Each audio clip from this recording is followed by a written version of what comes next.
Booth বিজয় অভিযান আৰম্ভ কৰিছোঁ আৰু সমান্তৰালভাৱে সমগ্ৰ অসমৰ প্ৰতিটো সমষ্টিতে আজি বুথ বিজয় অভিযান আৰম্ভ হৈছে। আমাৰ ইলেকশ্যন মেনেজমেণ্টৰ কমিটিৰ কনভেনৰ প্ৰধান বৰুৱা ডাঙৰীয়া আৰু মই আমাৰ জালুকবাৰী সমষ্টিৰ ৩২ নম্বৰ বুথত এই কাৰ্যসূচী আমি ৰূপায়ণ কৰিছোঁ।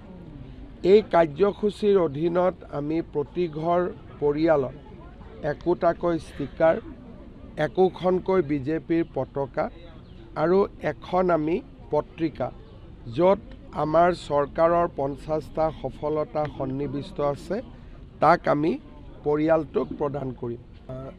জালুকবাৰী সমষ্টি এইবাৰ নতুনকৈ নিৰ্ধাৰণ হৈছে আৰু ময়ো এই নৱগঠিত জালুকবাৰী সমষ্টিত নিৰ্বাচন খেলিম বুলি মনেদি ভাবিছোঁ আৰু সেইকাৰণে মোৰ কাৰণে এক প্ৰকাৰ সৰুকৈ নিৰ্বাচনী প্ৰচাৰ এটাও হৈ যায়।